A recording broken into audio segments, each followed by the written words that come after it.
Welcome to Beyond Perception. I'm Simon, and my guest today is Daniel Koupermann. Welcome, Daniel. Thank you.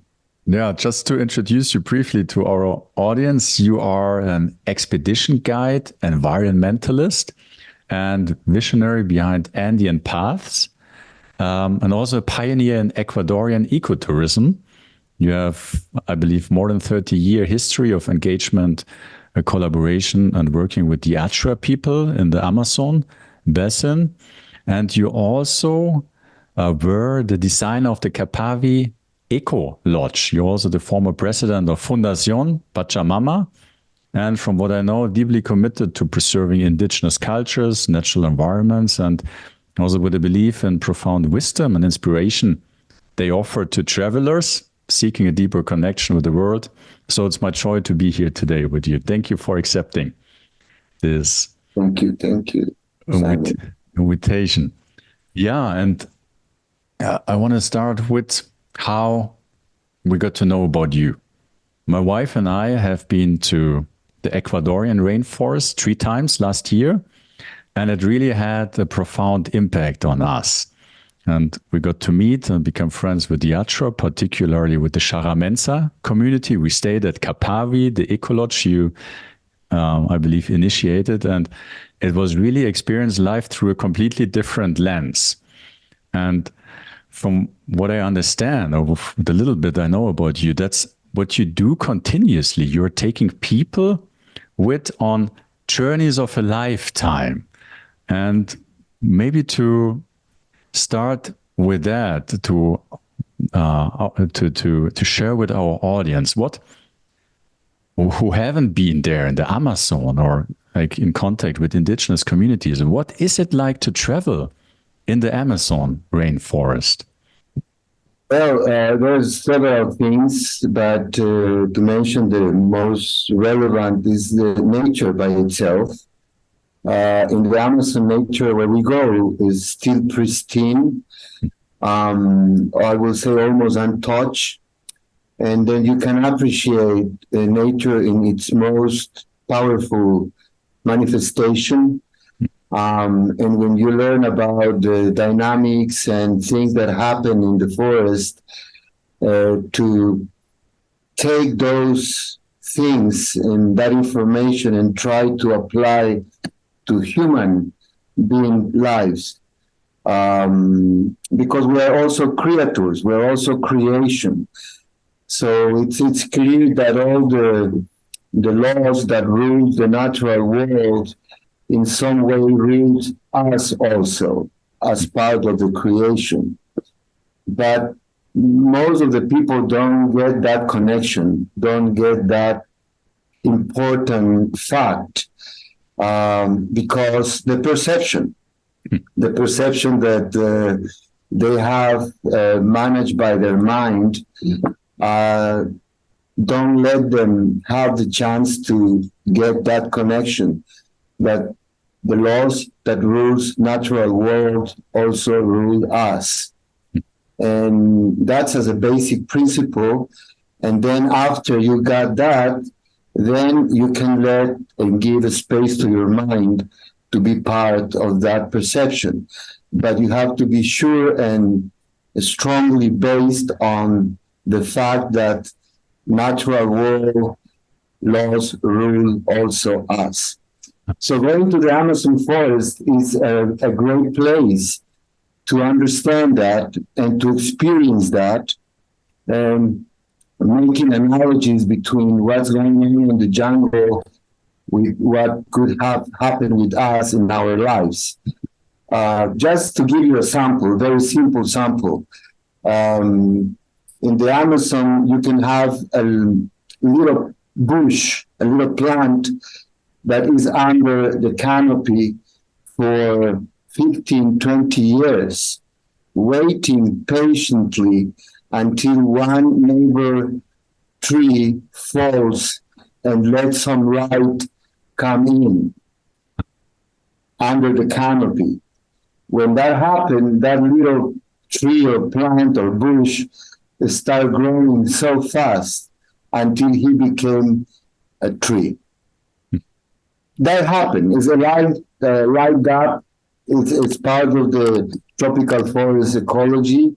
That just observing this fact, then put it that in the human lives, and make an analogy with that situation to understand that sometimes we as humans need to wait for a light gap to start growing.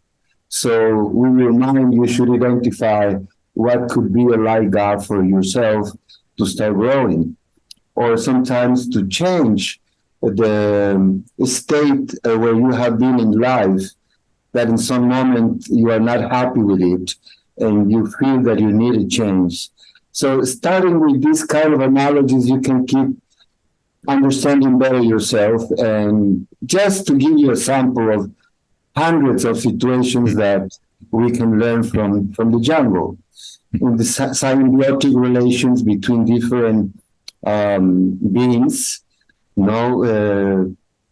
ants with snakes, fish with a tree, microorganisms with an insect, and so many things that you can get from tropical forest ecology and adapt to or make an analogy with human life. So that's one of the main things about being in the Amazon forest, the powerful nature we can get there.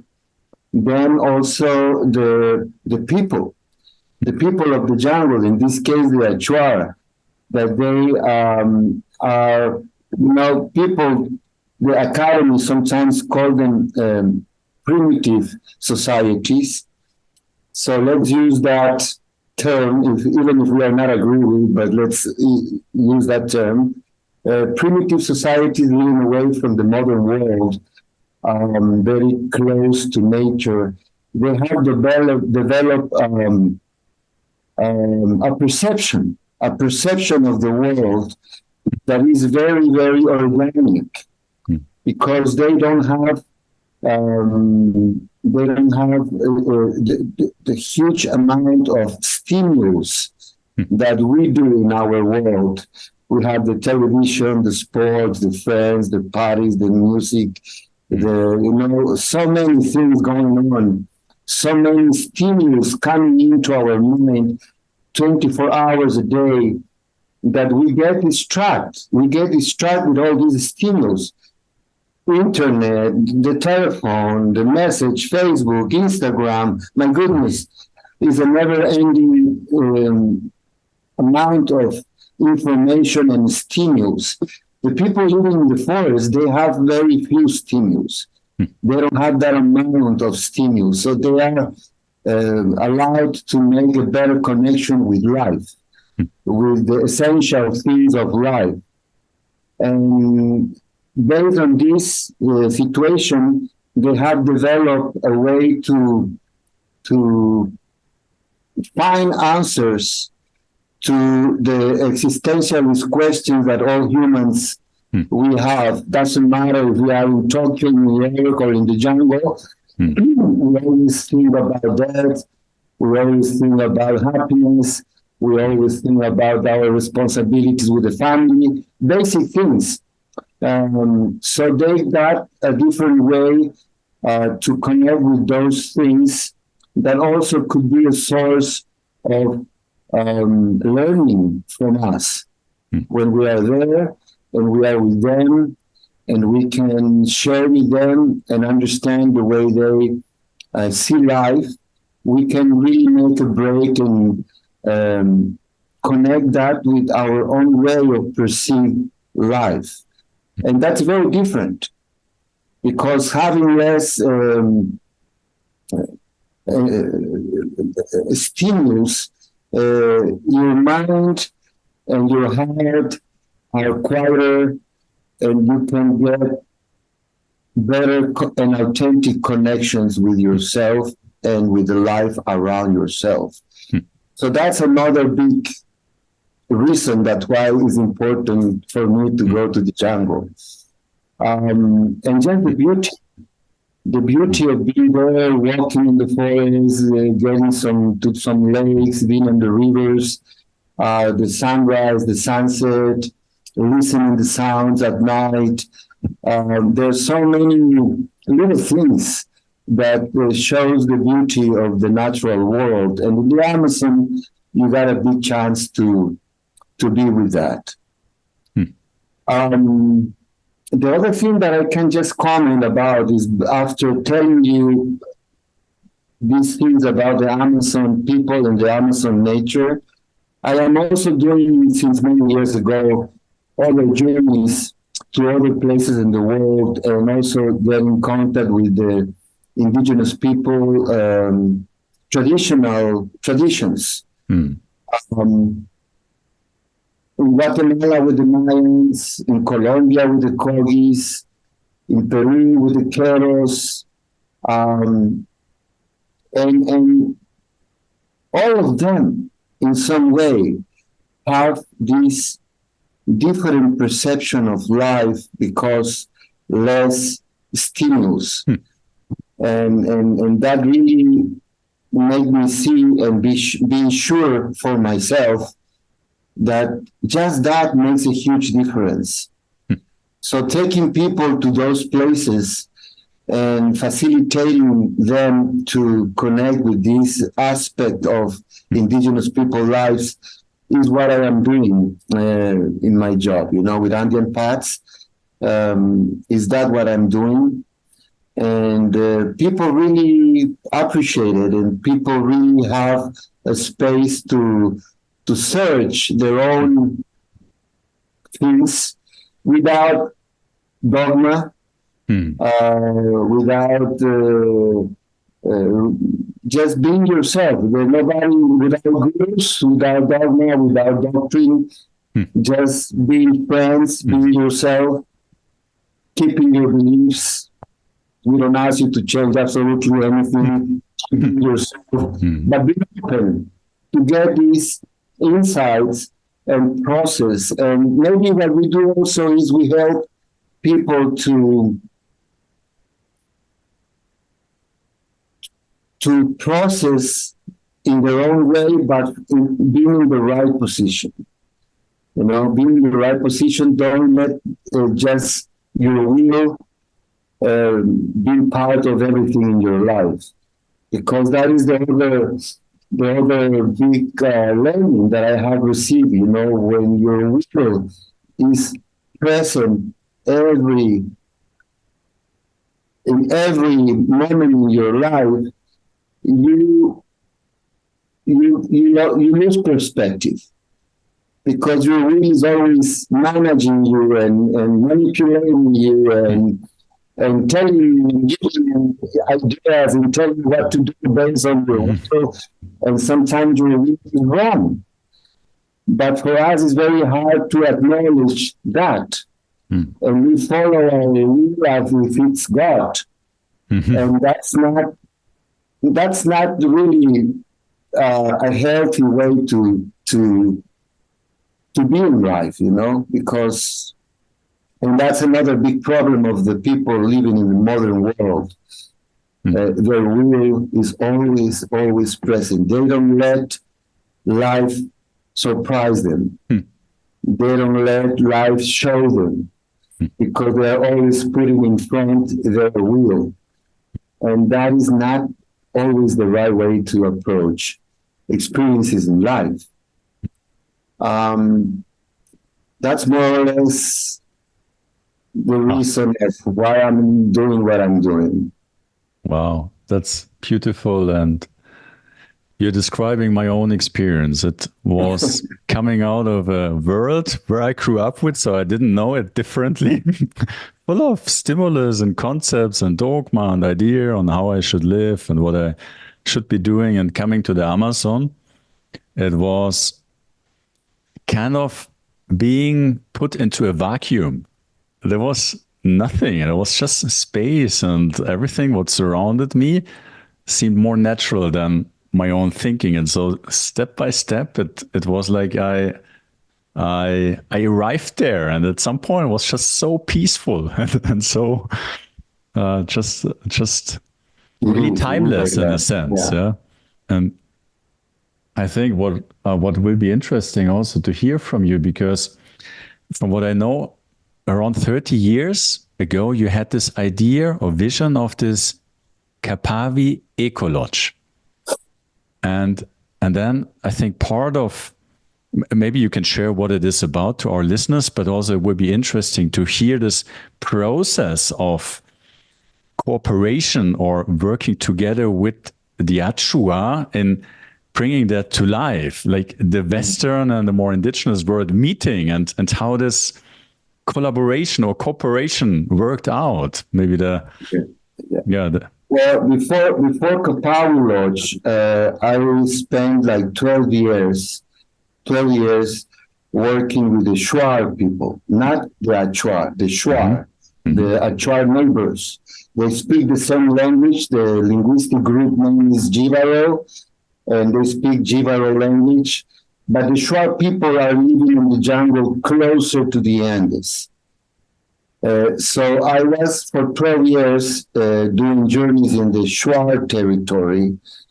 And for me, those years were magnificent because it's where I learned about the many things about the Amazon, and is where I learned the most of the things about indigenous people living in the Amazon. And I was very lucky having very beautiful men, shamans, that were like my mentors at the beginning, because I was very young. I was in my mid-20s, experiencing all those encounters and all those experiences. So after being 12 years working with the Shuar, I got a deep feeling about doing something to preserve the Amazon forest against the threats, cattle ranching, mainly mining, oil, and to contribute with the well-being of the indigenous people in the Amazon. That was just a feeling of reciprocity after all these 12 years that I have been working there and learning so many things and getting my own personal transformation. So I just want to reciprocate that. Was that just a feeling of reciprocity? And being in that state, I got a call from a very big, powerful tourism corporation that they used to own the most luxurious cruise ship in the Galapagos Islands for 100 passengers. And they were very successful with the Galapagos operation, and they were doing service on board among their customers. And they got that they would like to have a jungle Amazon experience to combine with Galapagos. So that's why they called me, because some member of the board of directors was my friend, and he knew that I was doing these jungle journeys in the Shuar territory for 12 years. So they called me to see if I can collaborate with them, developing this idea to have a jungle lodge. So I got this call, and I was invited to the board of directors meeting, and they told me their intention. And then, wow, for me, it was like amazing. This is the opportunity. Looks like a great opportunity to do something and fulfill that feeling to protect the jungle and to contribute with the well-being of the Amazon people. So life showed me that. I got just the feeling, and then suddenly the opportunity shows up. So I got it. And I started doing a lot of journeys, trying to find out the right place to do this project. And then I was overflying the Lower Pastasa, among other places, and it caught my attention, the diversity of ecosystems that the Lower Pastasa has. Because there you have big rivers, small rivers, white waters, black waters, terra firme forests, Varcea forest, Igapo forest, all these different ecosystems very close one from each other, which is very rare in the Amazon basin, because once you are there in one kind of ecosystem, is a huge area until you find something different. But in the lower Pastasa, all these different ecosystems are together. It's like a mosaic of Amazonian ecosystems. Wow. So that called my attention. And when I asked who are the people living down here, they told me the Achuar. So then after I landed, I went to talk with the leaders of the Achuar people, and they were just starting. They only have 1 year since they got separate from the Shuar Federation, and they start their own organization. And they were looking for something to do in this young organization. So I went to visit them right in the right moment, because they were looking for something. Again, as the call of the corporation, I show up there also in the right moment for them. So those synchronicities are a very important part of the story. The moments, for me, for them. So when I talked to them, they were very interested, because they were just waiting for something like that for their young organization. So I told them that when I was flying, I saw a big black water lake in the Bobonasa River, and it's close to an Achuar community. And then I flew over the lower Pastasa, and I saw other places. So we went with them to talk with those communities. So the first community of the Blackwater Lake, they didn't like the idea. They don't want it. They didn't want it.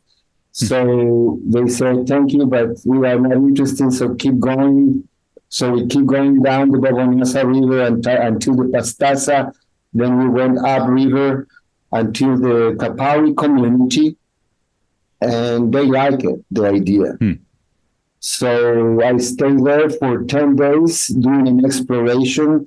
They choose one member of Kapawi community that was the best hunter of the community to be my guide in the exploration of the Kapawi River. So in those days, there's no one outboard engine, just dugout canoes with paddles. Oh, wow. Yep. No one outboard engine in all that area. So we were paddling for like 9 days, exploring the Kapawi River, and it was amazing, because every single place that we stopped to check was the perfect place. Every place was ideal. So after a while, I was exhausted and confused, and hard for me to choose where to do it, because I was so many amazed options. with the beauty of the place, and every place was great. Yeah. So I was really confused and exhausted. And then, like the 7th day or the 6th day, we were coming down, and during all the exploration, dolphins, pink dolphins and gray dolphins, they were showing up every day. Every day in the river, we got dolphins around us. But that day, we were coming down the river, and a single dolphin shows up again. So was not nothing special, because we have had dolphins every day. And every day around 5 p.m., we got to find a place where to stop and clean and set up the campsite to spend the night. So it was more or less the 4:35, that time where we should go and find a place where to spend the night.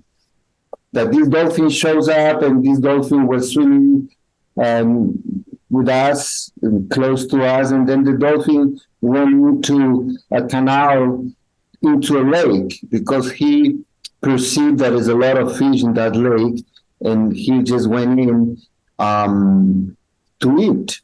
So Walter followed the dolphin into the canal, into this lake, but as it was almost 5 p.m., I thought right away he's looking again for a new campsite place. So we went into the lake, and the dolphin was eating a lot of fish there. because it was the time to set up the campsite. Walter put the dugout canoe exactly where the restaurant, the Kapawi Lodge, in that part of the shore. There we get into the shore, we clean with the machete, the little vegetation there, and we set up the campsite. And we were looking the lake. When you are there looking the lake, you are looking west. So at night, the moon was going down and was making a big silver light on top of the water. And the dolphin, he been swimming there across that light on the water. We can see the dolphin being there. So Walter said, it is weird because he already has been here for a long time. He should be full, but he is still here. He do not go away. He's still in the lake. So for him, say there's a message, so there's a signal. We should be alert to understand what that means.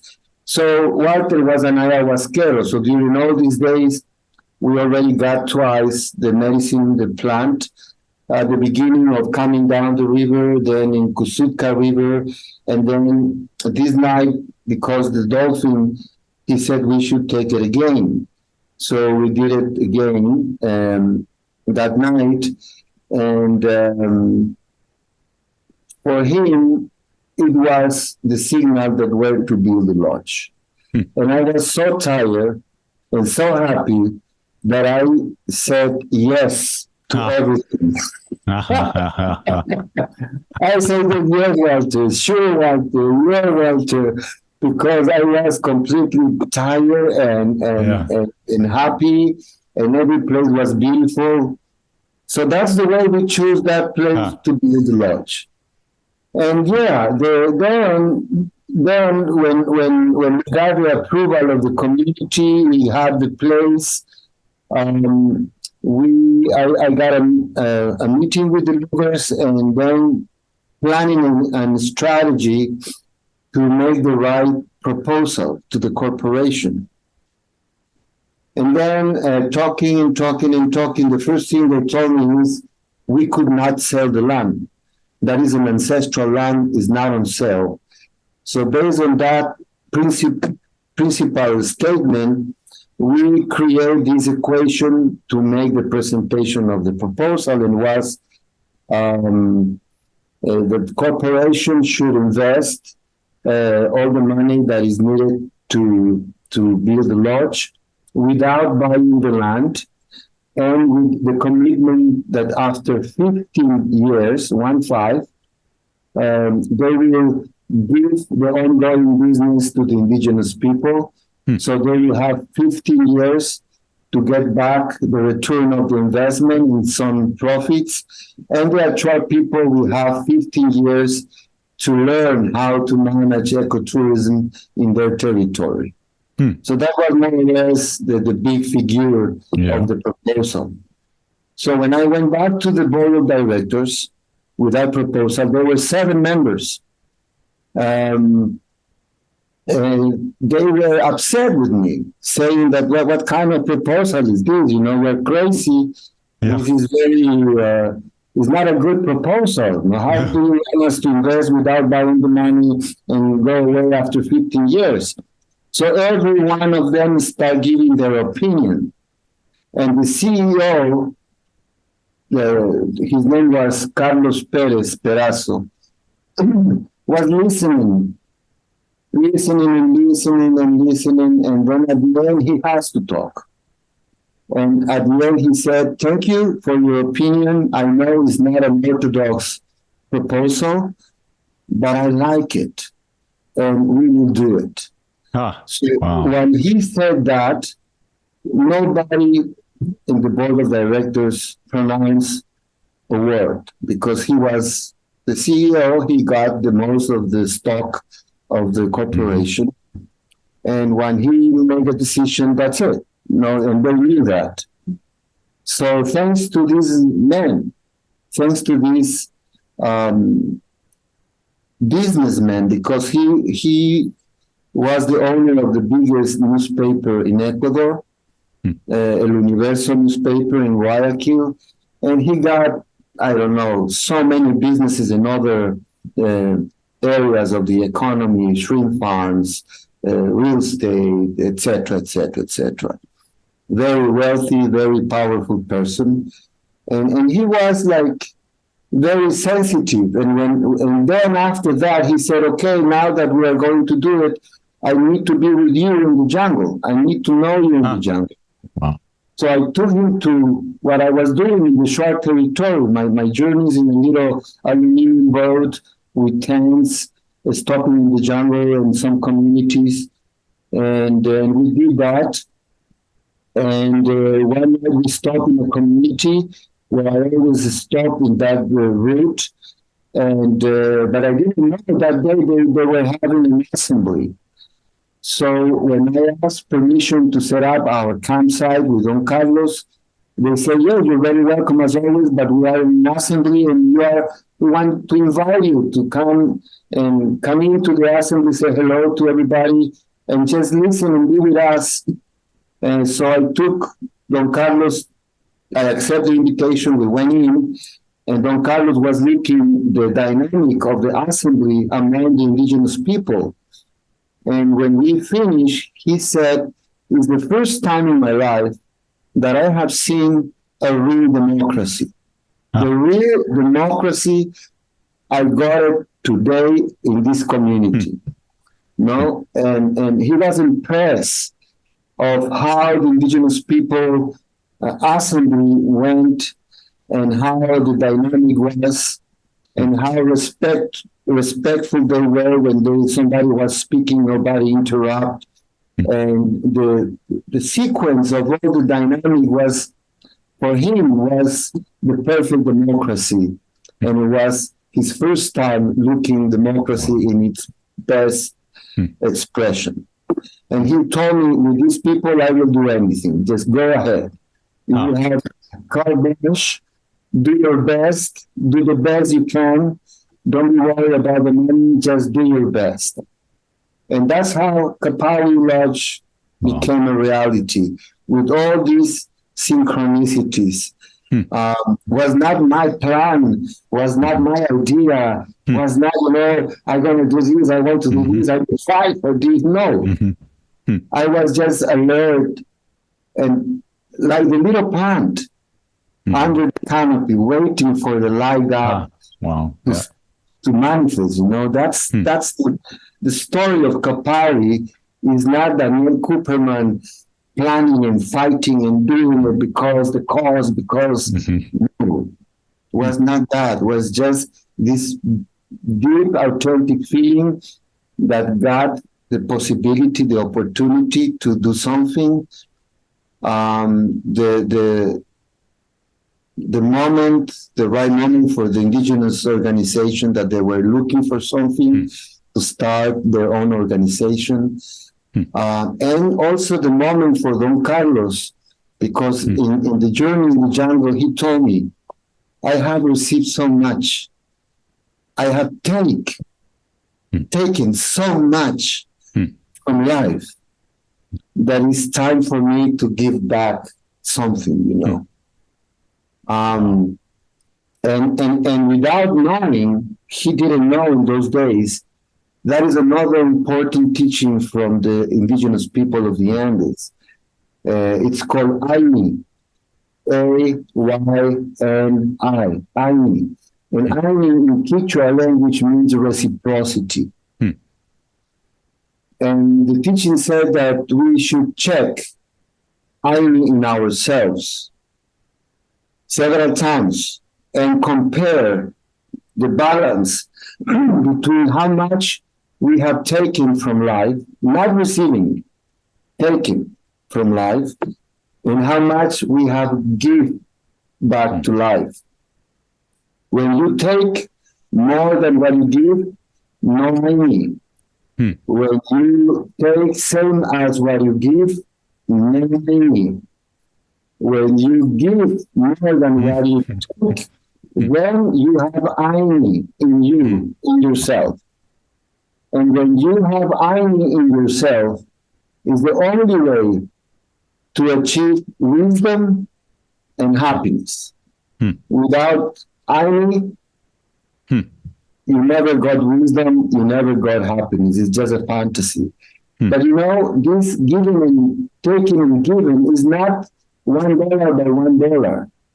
If I get $5,000 in a business, that doesn't mean that I have to give $5,000 to life. I just have to go and make an offering and say thank you. I have to take care of my plants. I have to be honest. I have to do something for the good of life. I have to help people in the way I can. And that's the way to pay back those $5,000. It's not $1 by $1. It's just the attitude in life, the actions in life, what give you the chance to give back more than what you take. So that's the story of Kapawi in a very short version, Simon. Yeah, it's just incredible to listen to you. And what my next question would be, and you said it, the project was set up in a way that initially it was a business, it was owned by outsiders in that sense, but then there was a transition to the Achuar.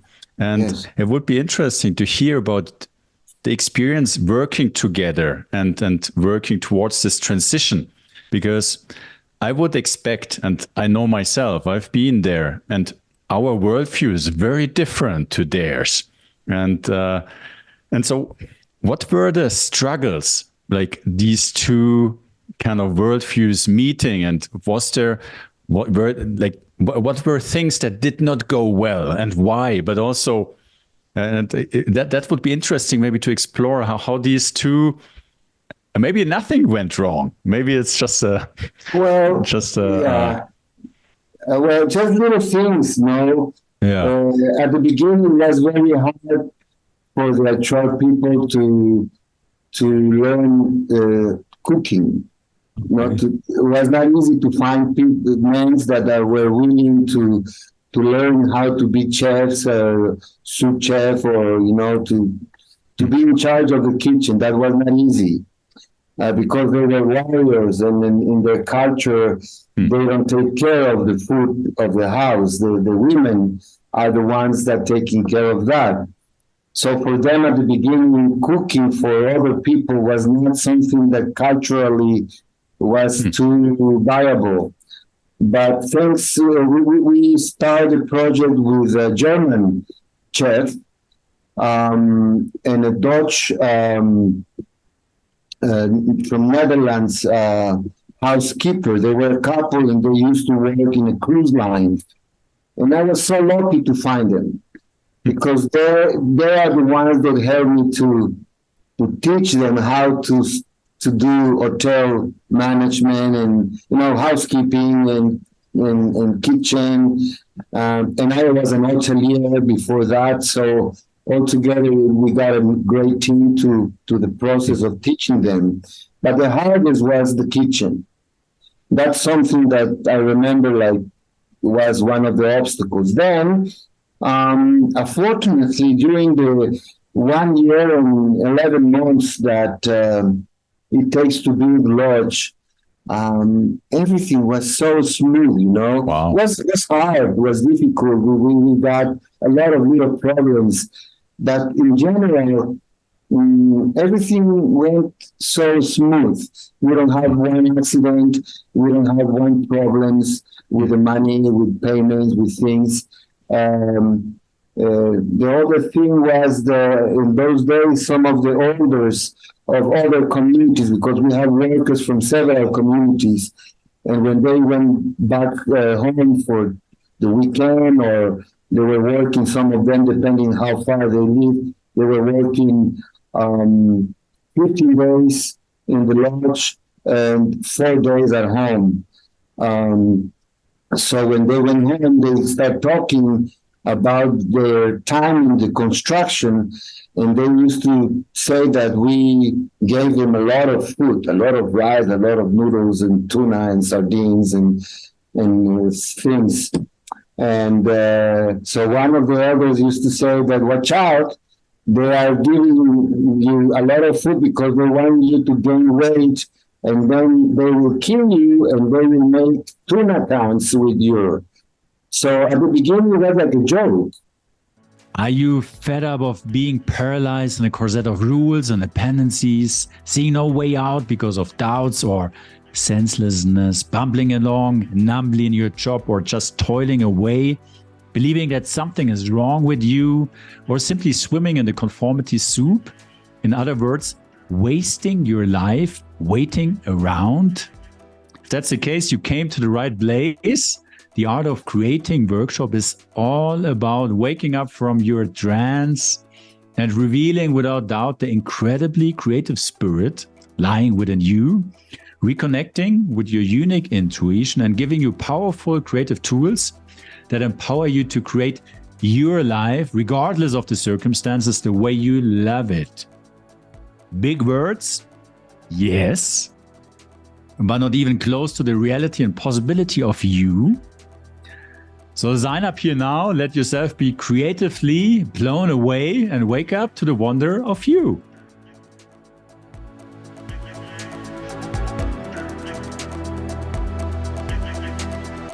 And we were laughing about this, but then knowing them, I was worried about that this kind of comments could really get space on the workers. So I went to that community and talked with the elders and said, don't stop saying that, because that is not supporting. We are just giving a lot of food because they are doing very physical work and they need energy back, but nothing to do with that. And those stories were there since always because the bad experience that they got with white people. And remember that we were the first. The only white people before us were occasionally, very once in a while, missionaries and militaries that they were taking care of the border with Peru. They were the only white peoples. And before them, at the end of the 1900s, at the beginning of the 1900s, the end of the 1800s, the rubber plantations in the Amazon were very bad people, treating very bad indigenous people. So those stories came from those days. And then we were the first whites showing up in the territory, more than missionaries and militaries. So it was so new for them also to teach them to use tools, teach them to use all the tools for cutting wood, for making holes, or everything was new. So it was a beautiful, beautiful experience, and they were open to learn, excited to learn, and we were excited to do it. In this virgin, untouched environment, with these people that were just amazing. And then the hardest part of the story probably was when the corporation gave back to the indigenous people the business, the transition. That was probably the hardest moment in the story, because they were by their own, and they knew how to manage the operation on the jungle, but they were not prepared for the marketing aspect, to keep the relations with the clients. And the corporation did a great job in that area because the Galapagos cruise ship and all the experience with the tourism international market. But the Achuar was harder. It was hard. But thanks God, they got the support again of Pachamama Foundation, Pachamama Alliance. They took care of putting the right people next to them. I was working in that moment in some period in the transition, and then other people was involved in the transition, and they overcome this difficult moment that was the transition part, and now they are completely empowered, and they are doing very well, and they are again getting contact with the market. They have a good occupancy. The operation works super fine, super well, and they still have some support from coaching from Pachamama. And also, they are always, not always, but once in a while, asking me things, how to do this, what do you think about that? They are now reviewing the operational manual, and they have contact me again to support them in the redesign and the updating the operational manual to the current reality of the lodge and the market and the situation. And they still gave me the opportunity to contribute with them, but just when they ask for it. And in the meanwhile, I'm just a friend and a client. I'm taking my groups there. And if they ask me, I open my mouth. If they don't ask me, I don't say a word, because they should do it. They should find a way by themselves. Wow, that's interesting. So you as a journey leader, but also, as you shared before, you were the president of Fundación Pachamama. And as a leader, you have a certain responsibility, and very practically also for the safety of the group in the rainforest. And what is your experience or view on what makes a good journey leader, or what are the skills or qualities to make a journey work, or to make an organization work? Hard to say, but I think is that being authentic, being honest, transmitting the knowledge that you have accumulated on the years without any barrier or condition. Just give as much as you can. And then the people could feel and identify that you are a real person, that you are, that what you're saying and what you're sharing is real, is authentic, taking care of the people, saying the right necessary things in the right moment about safety, about behavior, about how to understand some things, giving them the right context to understand things. Just that, people feel it. When you are a liar or you are not authentic, people can feel it. People can see that. So when they see the opposite, that you are authentic, that you are honest, that you are knowledgeable, then people trust on you and let you guide them. So, and for myself, I am convinced that my work is my mission in life. So that makes me have a huge responsibility. I feel very big responsibility with my guests, because it's my mission to facilitate a space for their own transformation.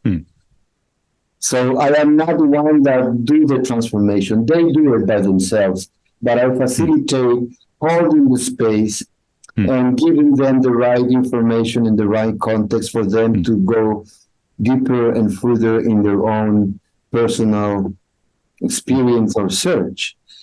So it became my mission, and it's not only a way for me to survive and make some money, it's also my mission in life to help people to find this space where they can find their own transformation, personal transformation.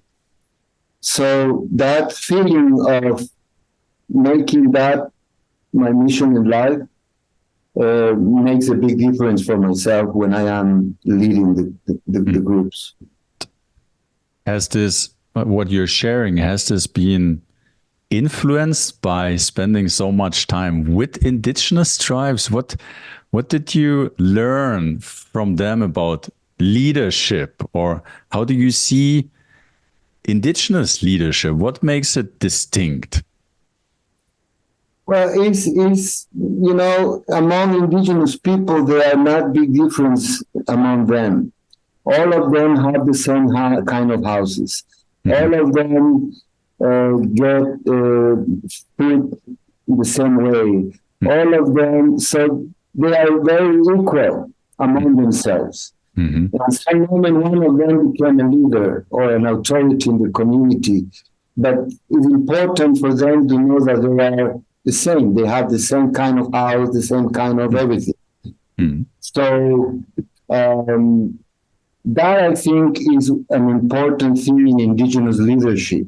Is an important factor in the indigenous leadership, that they know they are the same kind of people and they have the same kind of wealthiness, assets.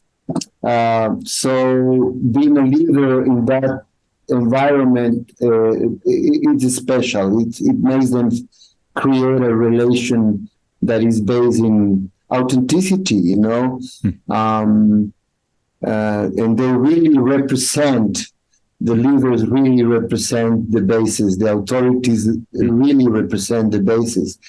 So that's something that I know is happening in indigenous people. When I am with my clients, I just try to make empathy with my guests. No, it doesn't matter how much they have or how much wealth they have or where they come from. For me, when we are in the jungle or in Guatemala or in Peru or in Colombia, we are the same kind of people. I don't feel I don't make any difference among them or with me. So that's a kind of important part of achieve a good leadership. And then just showing honesty, integrity, and sharing with love what you know and what you can offer to them. That builds leadership right away. Do not take an advantage, or being just transparent and make the things with integrity. Is people notice that and give you the trust. Yeah, that is so simple. It's so simple. Yet here, where we're living, we're getting lost in some confusion and details. But believe me, it's so simple, no? It's very simple, and I would like that the leaders in the world understand that, and they don't need to create all this. What I found, what I found so just inspiring, but also like I had not experienced that before. Like the quality of them listening and giving each other space to just fully express themselves, and they just would listen and without judgment, just listening to each other, and that created a beautiful space where nothing was suppressed. And right. Where I come from, it's different. Like we don't usually say what we think or give each other the permission or space. We must be effective and quick, and maybe the one with the power calls the decisions. But what was noticeable there, it led to harmony, and where are you now? Where are you? I'm in Switzerland right now. But I usually live for the last year in Mexico. Okay. And there it's already different to Switzerland and Germany, where it's a bit more rational. Yes. But maybe a last question, if you don't mind. So what was so interesting to see when coming to the Amazon? there was on the one side, there was this beautiful natural environment, this indigenous culture, and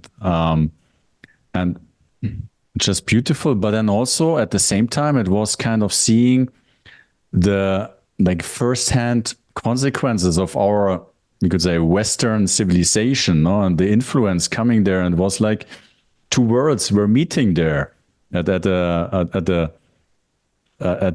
beginning of the rainforest. You could see the deforestation and the impact, but I know this at the same time you could experience almost the pristinity of nature. And so you, as someone who is going in and out of this Western world and this natural environment, how do you handle this, or how do you see this this conflict or this challenge between the two worlds meeting there? Yeah. There are a lot of threats for the Amazon today in everywhere in the 8 countries that are part of the Amazon basin. There are big threats. But also there are a very strong resistance of many people of the Amazon are resisting, and they are willing to give their lives to stop those threats. I really don't know what will happen in the future, but I got a clear idea until the internet shows up in the Amazon communities. Now that the internet is in the Amazon communities, because of most of the schools, at least in the Achuar territory, most of the schools have now internet. And they have it because it was a principle that to understand the threat of the Western world, they should be part of it in some way. They should know as much as they can the Western world, so they could have better tools to fight against the threat.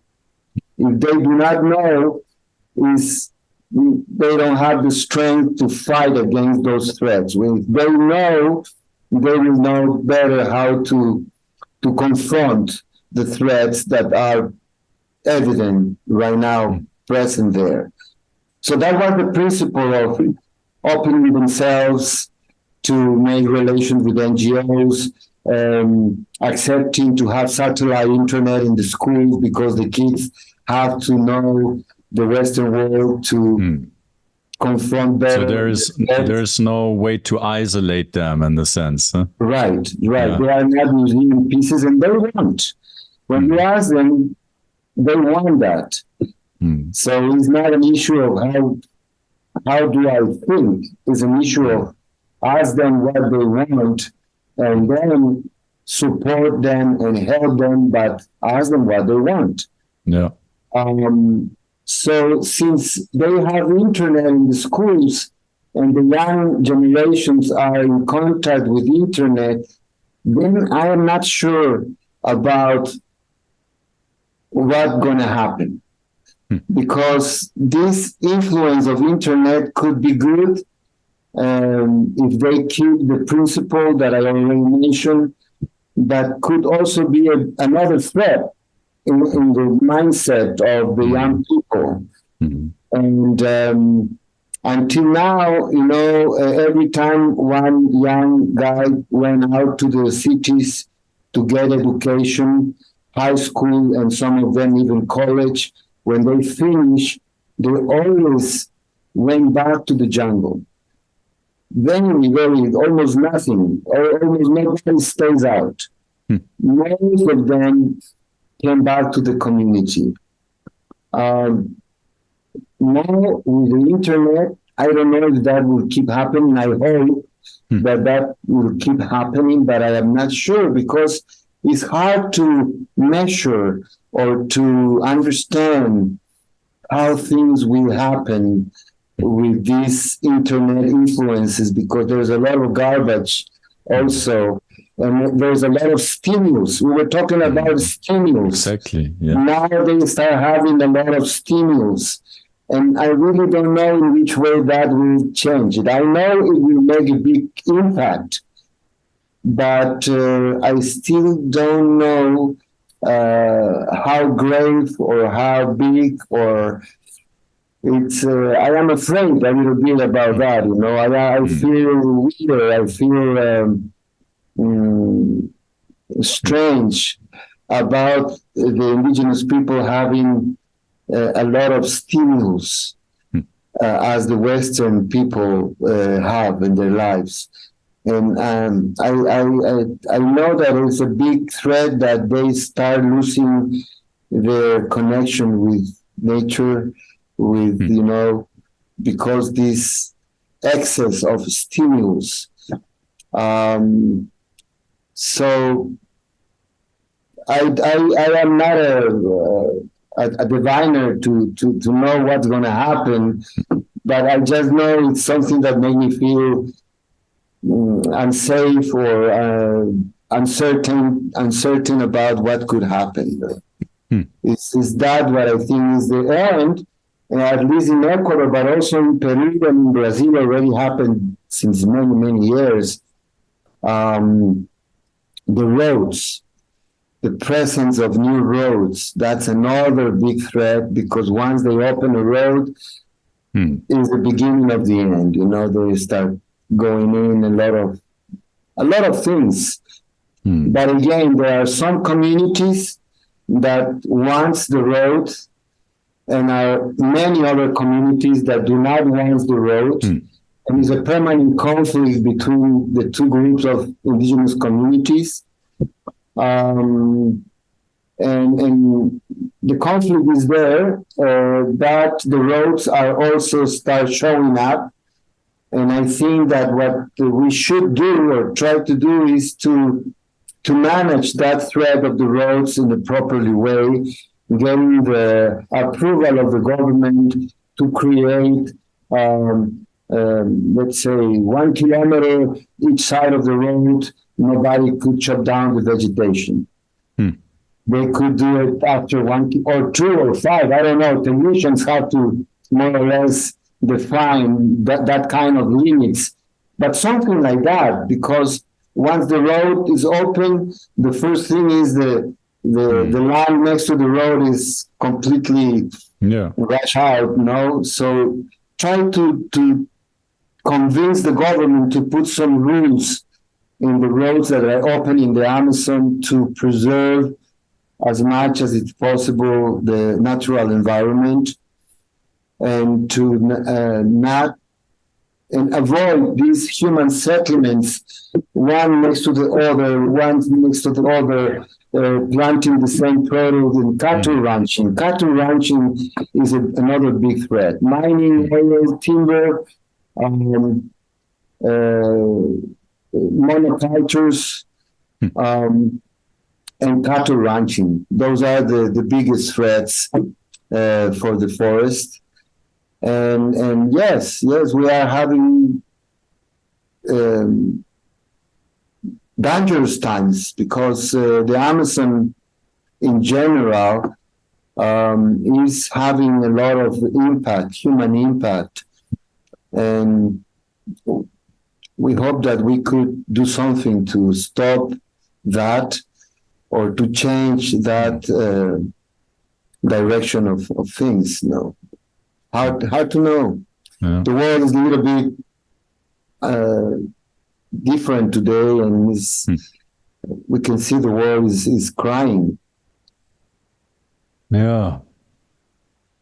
To me, what was obvious, or the little bit I understood or got to realize, is that the loss of forest is a consequence of loss of culture, indigenous culture, and then they are not. Maybe they go to a Western school or outside school, and then they they get educated in our Western view and they don't appreciate the same things as before and more our own priorities. And then that's when they want streets or like want to have the same things. It is a threat. It is a threat and will stay there forever. Yeah. So we have to just support indigenous people for them to understand that not all what is shining is gold. To say it in a way, to contribute with their education to make them understand limits. And many of them already know that. Many of them already know that that is a big problem and is a big threat. And there are very wise people among indigenous people. Not all of them are vulnerable to the impact of the Western world. Many of them are very strong on their own beliefs and their own culture. But as everything, it's always there. Threat is always there. And maybe you want to share something about the journeys you're organizing, because like from my understanding, that's also a way to not only have a personal transformative experience, but it's also a way to support indigenous communities to have a possibility for income, which is not exploiting their resources, but in a way that is sustainable and empowers them really. And how can, we will, if you have a link or so, we will share it in the description where people can find out more about the journeys you're organizing, but also if you want to share a bit about. Yes, thank you. Thank you, Simon. It's always always reciprocity.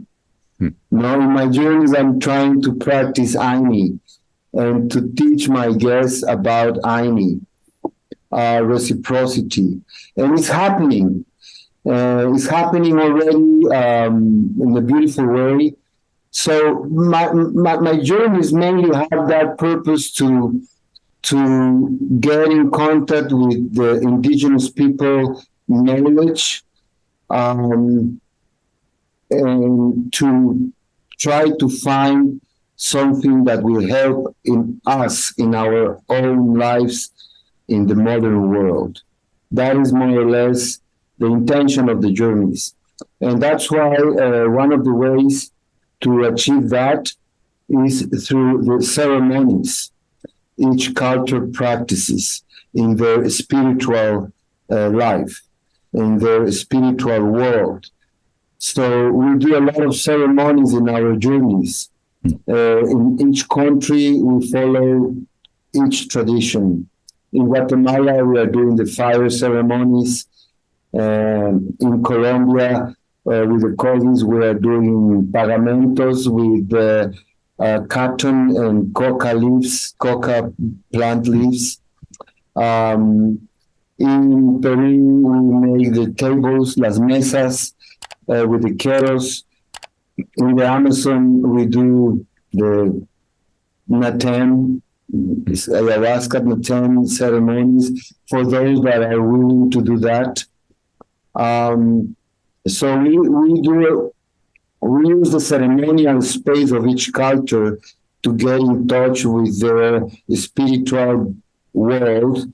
And because in the spiritual world of indigenous people is where the values and the perspective and the perception of life comes, is where you can feel the perception of them in the ceremonial space. And also we have always the chance to talk and to listen to them about anything. People, my guests, are open to make questions of any aspect of their lives, and they listen to the indigenous people.